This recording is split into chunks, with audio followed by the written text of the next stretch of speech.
Recently, Snoop Dogg took his grandkids to see a Pixar movie, and he came out of the theater shook. He said that he's actually scared to go to the movies now. Why? Because, brace yourself, there was a lesbian couple who had a baby, and he didn't know how to explain that. Well, my grandson in the middle of the movie, like, Papa Snoop, how she have a baby with a woman? She a woman. Oh, I didn't come in for this. I just came to watch the goddamn movie. I'm scared to go to the movies now. Like, y'all throwing me in the middle of that I don't have an answer for. Snoop, at your big age, this man has been through multiple doggy style eras, and somehow this is the part of human reproduction that has just completely thrown him.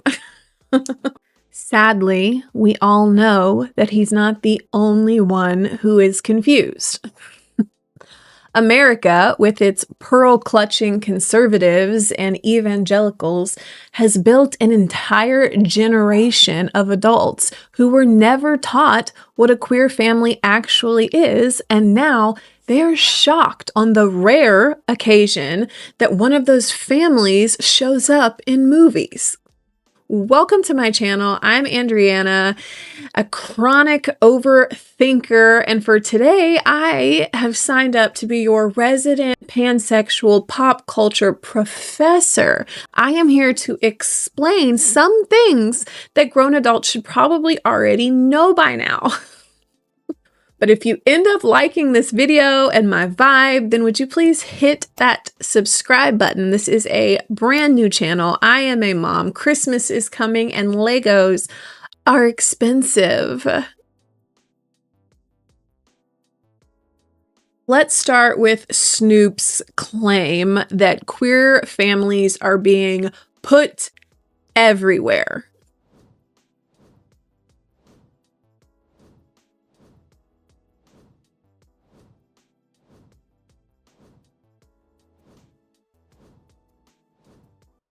Where? Unless Elsa finally officially came out while I wasn't looking, I must have missed the tidal wave of gay cartoons that have just been taking over Hollywood. Here's the actual reality. LGBTQ plus characters make up maybe 1-2% of children's media, and that is being so generous. A report by the Gina Davis Institute on Gender in Media reported that in 2023, the percentage was actually 0.8%. Womp womp. I will link that report and any other sources that I mentioned down below. But Pixar has been around for almost 30 years. 30. And we have one same-sex kiss. One singular. Uno. Meanwhile, straight people have been kissing on screen since film was invented, and I mean that literally. The first movie kiss was in 1896.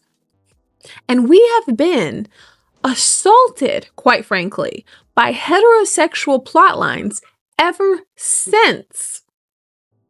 Heterosexuality might be the true cinematic universe. Representation isn't everywhere, as some may claim. It's just no longer nowhere. And when something that for some reason makes you nervous, when that thing has been made invisible for most of your life, the moment it stops being invisible, well, it suddenly feels like an invasion, even when it's barely even there. Representation isn't everywhere. This is everywhere.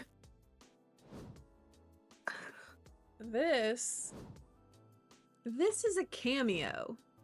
People often don't notice the dominant story. They only notice when a new story shows up, especially when that story centers on people that they've been taught to ignore. So let's talk about why that confusion exists in the first place and why grown adults are out here panicking over things kids understand faster than we do.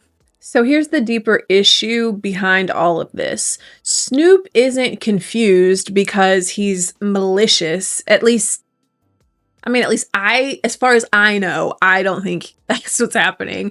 He's likely confused because America actively avoids teaching anything related to LGBTQ plus families at all, ever. We grew up in a country where saying gay in a classroom was treated like saying Voldemort, where showing a child a book with two moms was considered an agenda, and where teaching accurate information about sex, reproduction, and family structure was apparently too dangerous.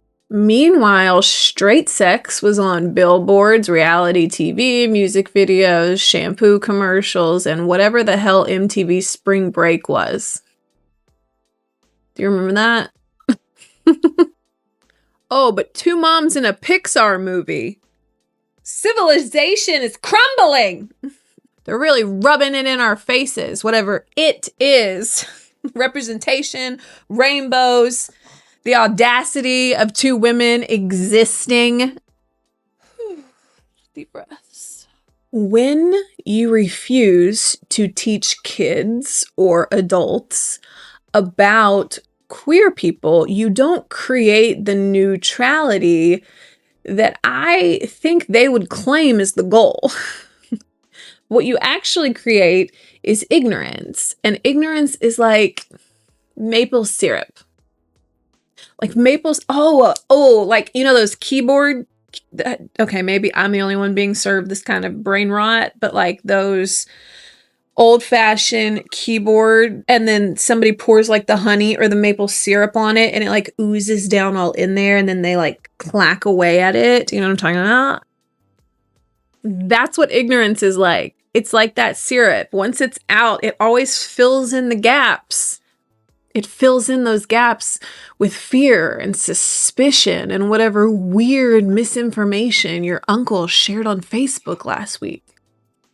As a former Christian teacher, I know that I was raised to believe that if you look at a person and even so much as lust in your mind, and that would mean like, ooh, like, you know what I mean? Ooh. I'm gonna let you figure out. I'm gonna let you define lust. But if you even so much as do it in your mind, you've already committed the sin, and therefore you should remove your eyes to prevent future transgressions. Just an idea or a suggestion, really. Or you could always rush a marriage. Because according to the Bible, it's better to rush a marriage than to burn with sexual desire. People raised like I was tend to make laws in this country, unfortunately. Most American sex ed is basically don't do it, don't think about it, and if you do think about it, if you even so much as think about it for like just even like a second, you're going to hell. Do you hear me? You're going to hell. And absolutely no one is going to explain how a kid can have two moms. Do you hear me? The only thing that abstinence only sex ed taught me was how to get like really, really good at cracking 4-digit pins. Just any code my mom set. I mean, I'm talking, I'm hitting years, I'm hitting birthdays, I'm hitting social security numbers. I'm starting with 1111, 1112. I would go to my brother's room, I would steal his TV remote, I would bring it into my room, hide it under my covers, ask my mom if she could come in and unlock something I knew she would unlock and let me watch that would be locked due to parental controls. I would wait till she went to enter in the code. I would grab the other remote, exit out of it so that when she punched it in, she would really punch in like a TV number. So I had at least like 2 or 3 of the numbers. Now all I have to do is crack another number. This is what happens when you don't just teach kids about sex. Okay? You got kids like me out here cracking codes, watching weird softcore porn in the middle of the night. This what you wanted? This what you got. I mean, the people that fight against LGBTQ plus education, they act like teaching kids that queer families exist means showing them like graphic content. But we're the weird ones, huh? As if acknowledging that two moms is a possibility, it requires like a 45-minute demonstration of lesbian. I can't say that and be monetized. It doesn't. It doesn't have to, it's not that way. It should not be that way. It is not that way. That's not real. Age-appropriate education is literally as simple as some families have two moms, some families have two dads. All families should love their kids. That's it. We teach straight relationships this way without a bunch of like weird fainting into church pews. It's just like normal part of life. You just move on. Only a handful of states, California, New Jersey, Colorado, Oregon, and Illinois, have LGBTQ plus inclusive education, meaning that a much longer list of states is actively banning books, banning lessons, and sometimes banning entire teachers for acknowledging that queer people exist. So is it shocking that Snoop Dogg, a man with grandchildren, genuinely didn't know how to explain how queer families work? Like, is that surprising or shocking? No. No, it isn't. What's shocking is that millions of adults are in the exact same boat and they're just proudly paddling around in circles. When you spend decades refusing to teach about queer people, or even worse, like demonizing them altogether, you end up with generations of people who don't know the basics, not because it's confusing, because it isn't, but because you've made it taboo. But ignorance in and of itself isn't necessarily a moral failure, but choosing to stay ignorant, now that's a choice. That's a choice. All right, so how do same-sex couples have kids? That's a great question. The answer is the same way that straight couples do. That could literally just be the end of it. Often with a little help from science, paperwork, or both. Again, stuff straight couples do. I'd rather me answer these questions than you go corner the next gay couple you see and start berating them with these questions, okay? I'm here, I will help. Just calm the hell down. So there's some options. Option 1, adoption. You know, the thing that's been happening since like the dawn of humanity. Queer couples actually do it too. Queer couples do it. Straight couples do it. Daddy Warbucks did it. Option 2, sperm donor. Some same sex. Wow. Some same sex. Okay. Some same-sex couples use a donor. You don't have to draw a diagram on the board. It's just science doing her job. Option 3, I'm just gonna bundle IVF and surrogacy together. So in this situation, the couple uses science, once again, help from a doctor, and then you borrow a womb. Somebody volunteers their womb. And again, this is very normal, very common, very uncontroversial. That is, unless you learned your biology from like Leviticus and like your youth group, homeschool co-op group. I mean, at least get to Song of Songs. That's where the Bible keeps all of its smut. At least get your biology from there. One beautiful way that some lesbian couples start a family is by using a sperm donor and then IVF, to where one of them donates or contributes the egg. The egg is then fertilized and implanted in the other partner's womb. And so they both like get to be involved. And I think that that is like science. Like, well, how beautiful is that? There's a fourth option, blended families. Maybe one partner already had kids. I don't know. Maybe there was a previous relationship. Families look all kinds of ways, and honestly, they always have. There's a fifth option too, foster care.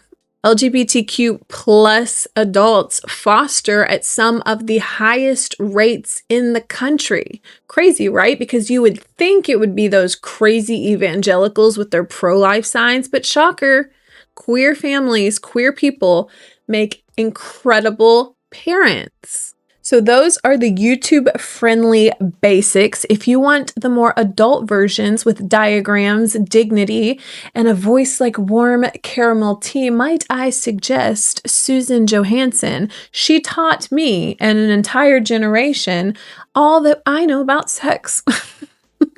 If you didn't grow up sneaking into the upper cable channels like I did, then Sue was this 70-something-year-old Canadian nurse who calmly and kind of even dryly explained literally anything people would write in and ask questions, and she would explain it very clinically live on television while teenagers and kids like me who shouldn't have even been watching were like whispering, "Oh my God, she said testicles." Just taking a moment to say that Sue Johansson likely did more for North American sex education than any public school system that we've got within us. Queer family formation is not confusing, but what is confusing, is adults continuing to pretend that it's confusing, because the reality is they were just never taught. And now they want their kids, though, to inherit the same confusion instead of the clarity that they deserve. Huh? Make it make sense. Let's talk about why representation matters, especially for kids who don't see families like theirs in real life. Why does representation matter so much? And why does it send some adults straight into this moral panic, while at the same time, kids just shrug it off and go back to their snacks? It's crazy. Kids don't get confused by diversity. Adults do. Kids understand families in such a simple way as these grown-ups love this kid. Adults understand families as, it's more complicated. It's more, does this challenge my worldview? Does this challenge the worldview that I inherited from my church or from my parents or from my governor? Representation isn't about forcing anything on kids. There's virtually no representation now. And when I was a kid, so in the 90s, I wonder what the percentage would be for the 90s. So look, virtually no representation in children's media. And look, we gays keep popping out. I don't think it's the media that's forcing it. But representation and seeing yourself represented in the media that you're consuming, what that does is that gives children this mirror that they need. So a mirror to see themselves represented there. And then for other kids, it gives them this window to see representation, to see other ways of life, other types of people. If a kid has queer parents, then seeing families that look like theirs on screen says, hey, you belong. And then if a kid has never met a queer family, then representation tells them this is normal. This is safe. This is just one of the many ways to be a human. That's it. That's the whole mission. That's the big, scary, gay agenda. People love to scream indoctrination whenever a cartoon shows two moms, but somehow 1,000 straight wedding montages are just storytelling. Okay, sure. If representation was indoctrination, Disney princesses alone would have converted every little girl into a straight married teenager by like 8th grade. Hell, I would say Christian indoctrination is some of the most intense of indoctrination styles. Hell, it kept my pansexual ass in the closet well into my heterosexual marriage, and still, that closet just couldn't contain me. Queer kids exist. Queer families exist. Queer adults have always existed. Representation doesn't create queer people. It creates understanding. It tells kids, all kids, that unlike the dusty generations that came before them, they don't have to be afraid of lesbians who are capable of reproducing somehow.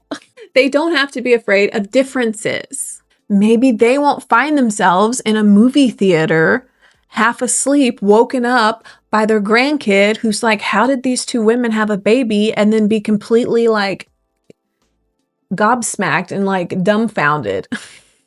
Maybe they won't end up in that situation. The only people who find representation to be like dangerous are the ones who were taught to be afraid of it.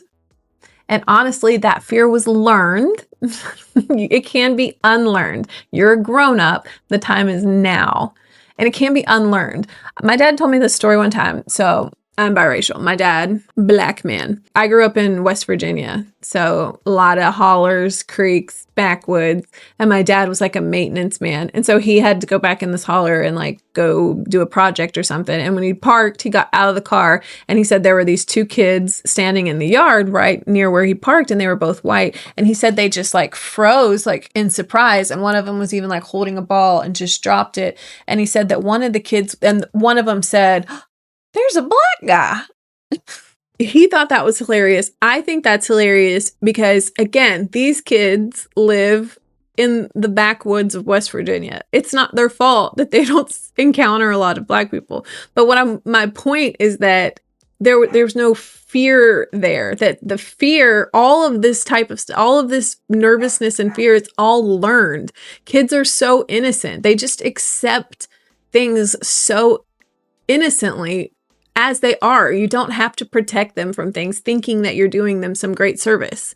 You're actually not. You're hindering them. So let's talk about the whole, how do I explain this to kids? I'll help you. So this seems to be the part that terrifies people the most, and that's how do you actually talk to kids about queer families? Without making it weird, of course. I will tell you right off the bat that if anyone is going to make it weird, it will not be the children. I have a few principles, just a few simple principles. One, keep it simple, okay? For little kids, you don't need a dissertation. You don't even need to have like a sit down and make this like a weird birds and the bees style thing. Stop being weird. You just need like one sentence tossed in every now and then. Some families have a mom and a dad. Some families have two moms. Some families have two dads. Some families have one parent. And some have just like a grandparent or grandparents. All families are supposed to love their kids, though. That's it.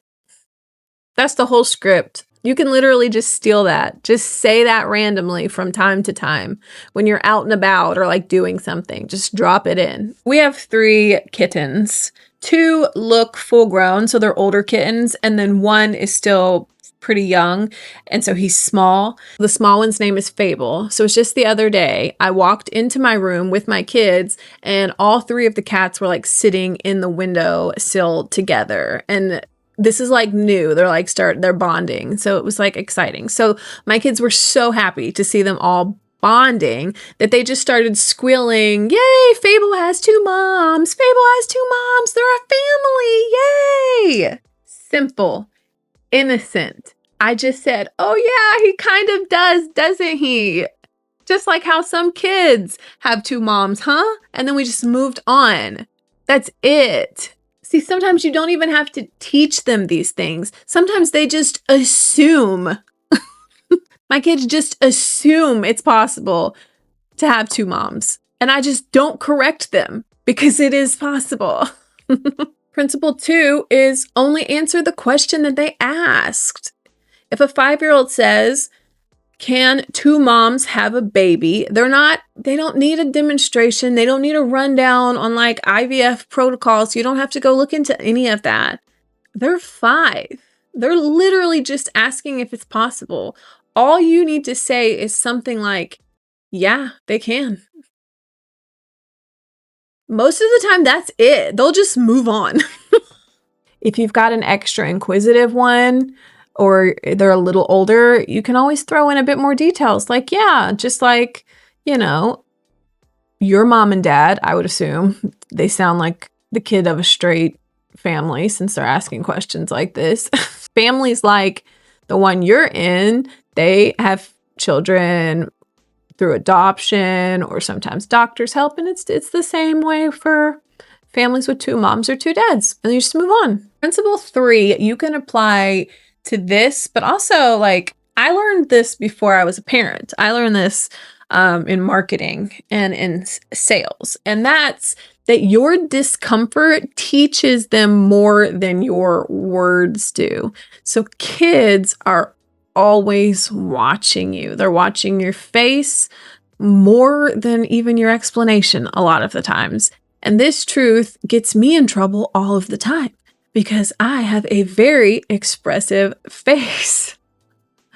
They are watching and observing it all. If you get tense, if you whisper, if you freak out, which why? But if you do, when they ask about two moms or two dads or anything like that, then they're going to, even regardless of what you say, they're going to learn, oh, this is scary. Like, this is scary. This is bad. We don't want to talk about this. I mean, this even freaks out my mom and dad. But if you just answer calmly, like a normal person, like it's any other fact about the world, then they learn, okay, this is normal. Got it. Principle 4, which again, you can apply to all of life. These are like good life principles. Oh my gosh. 4, you don't have to know everything. If you genuinely don't know how to answer something, you're allowed to just say that. Just say, that's a great question. I'm not totally sure. I don't know how to explain that yet. Let me learn a little bit more and we'll talk about it. We'll talk about that again soon. My kids have heard of Google. They're too young to Google, but they've heard of it. I'm like, you know what? Mom's going to go spend some time Googling this and I'll get back to you. Or we ask Alexa. So just ask, Alexa, how do two women have a baby? Principle number 5 is that the goal is respect. It's not like this deep understanding of queer theory. You don't need to explain the Kinsey scale to a 7-year-old, though it is fascinating, and you should consider explaining it to your older teenagers or having them look into it. You just need them to understand that there are lots of different kinds of families and identities, and that we treat people with respect. And we mind our business when we need to. You can add more details as they get older, but if they grow up knowing that queer people exist, they're not a threat, and they deserve respect, well, then you're already like miles ahead of where most of us started. And speaking of the Kinsey scale, fun fact, scientists figured out that sexuality was a spectrum back in the 1940s. So we've known about this for longer than we've had microwaves, or longer than the general public has known about microwaves. Yet here we still are, still catching up.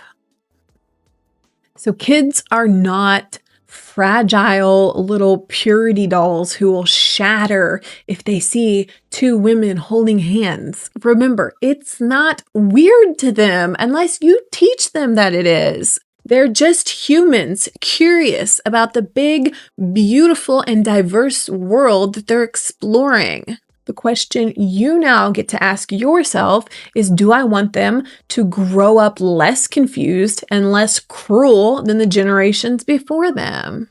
Snoop is confused. Fine. A lot of people are. But confusion doesn't have to be permanent.